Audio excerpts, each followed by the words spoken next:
Hello, and thank you for tuning in to another episode of The Spiritual Scientist. I'm Victor Hamza. Thanks for checking me out. So, this morning I'm going to talk to you about NPCs. Very interesting. So that lady in my last video, and if you haven't watched it, it's a quick video, and I made it and posted it, so I recommend it.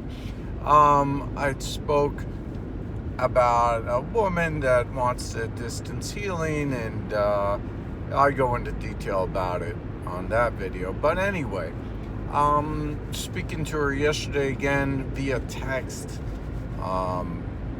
through social media, I was able to determine that she actually, from my point of view, it seems very strange, doesn't have thoughts like I have thoughts. So I use the acronym NPC, which is what's an NPC? An NPC is a non-player character.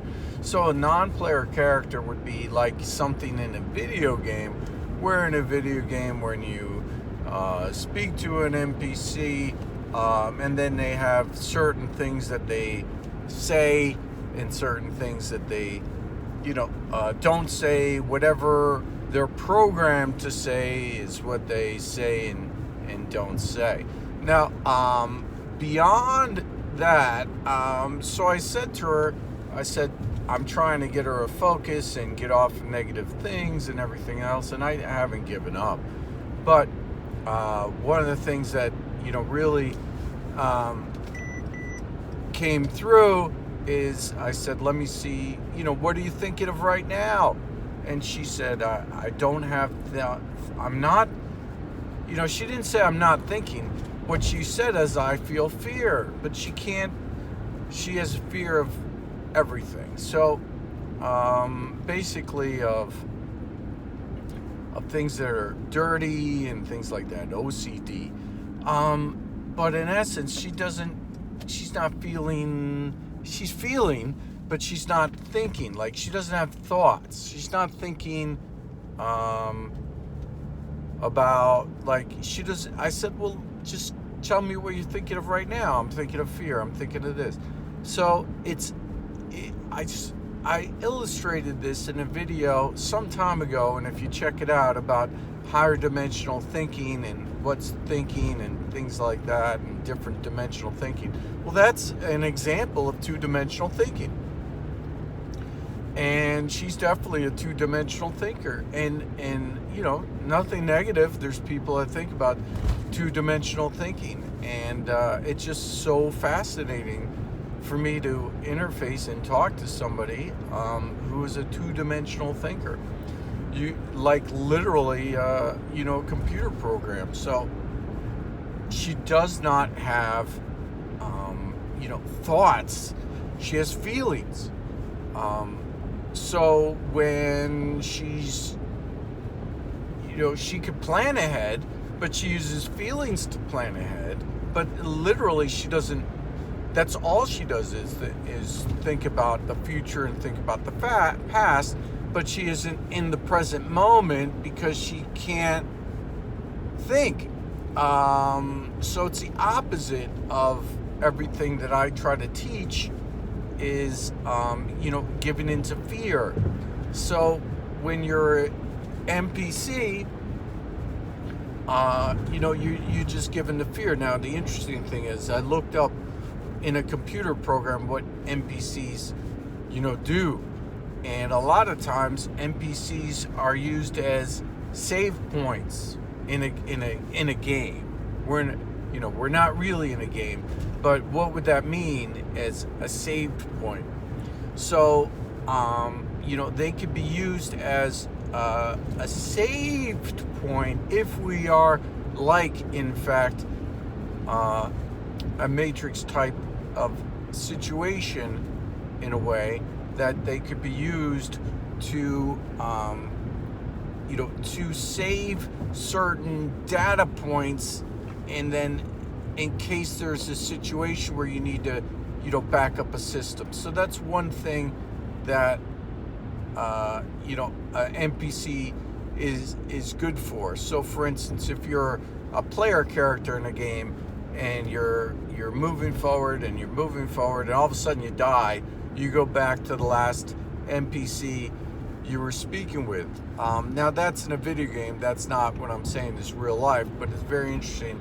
They also say that NPCs are used by the game controllers to do certain things in through them, which is very, very interesting. So that's what I said, that she's being used by negative forces that control everything and on a negative feedback loop. So NPCs are definitely controlled by, and if I say the word higher forces, it doesn't necessarily mean higher is good, but they're used by higher forces for whatever agenda they want to do. One of the things is,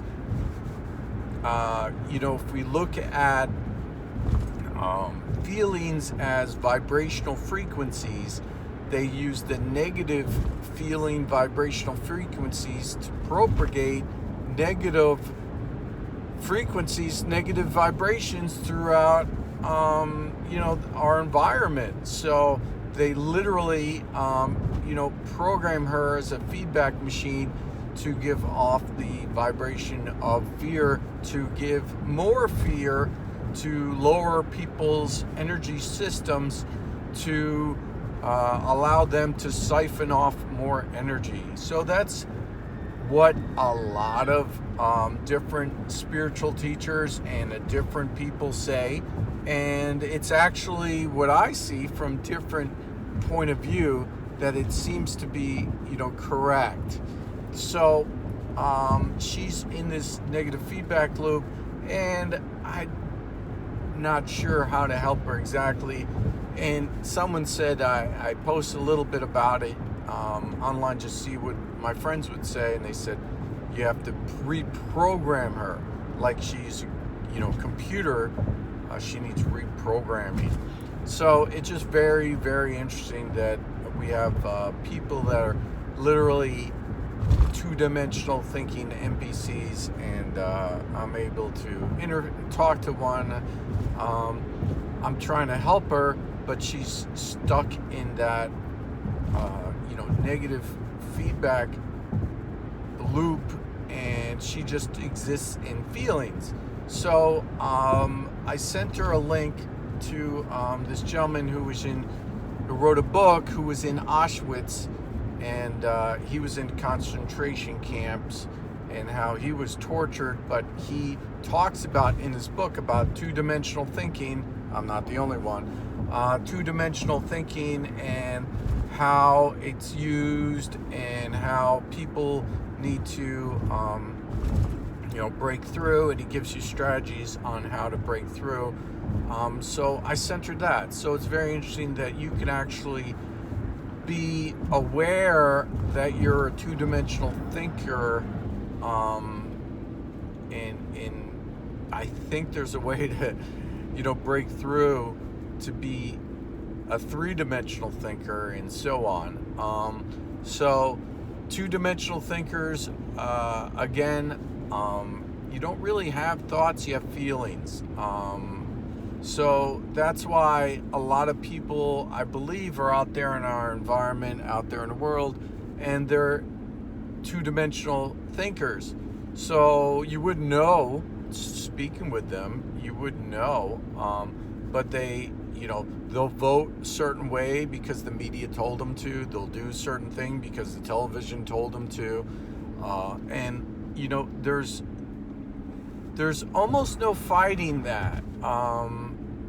It's interesting because there's a lot of pushback from people that get through that, and they start to see the difference. They're like, wait a second, we have, it's not really this way. You're being lied to. But that's like the beginnings of, understanding that there's, different narratives and different ways of thinking. but there's, what I would say to you is that there's, how do I put it? When we have, you don't just go down the rabbit hole. It's climbing back out is the most important part. So, just to think about all the conspiracies and things, that seems to be a negative, way too. So that's, if we just post about conspiracies without understanding them and being the change you want to see in the world, that is another way, that's another negative loop that you can be in. So a lot of people are in that right now. So for a lot of people, the best thing they could do is the best, way that they see is to just share a meme or share a post or something online. They feel like that's, and it is, like that's the most, powerful thing that they could do. But understanding, what's going on in your environment and being a positive change in the world, I think that's most important thing. Understanding, the what you put into your body and what comes out of your body, what comes out of your mouth, the way you act towards others, that's the most important thing, right? So that's when you start not just acting and reacting, but being a positive change in the world. That's the most important thing. Anyway, hope you enjoyed this video. Thank you so much for tuning in. Hope you didn't mind I'm holding the camera and wearing sunglasses while I drive. It seems to be the only time I get to do these things. Thank you so much for tuning in. Like, subscribe, share, and if you get the chance, if you want to comment, I'll try to comment back. Thank you. Have a great day. Be the positive change. All right. Bye-bye.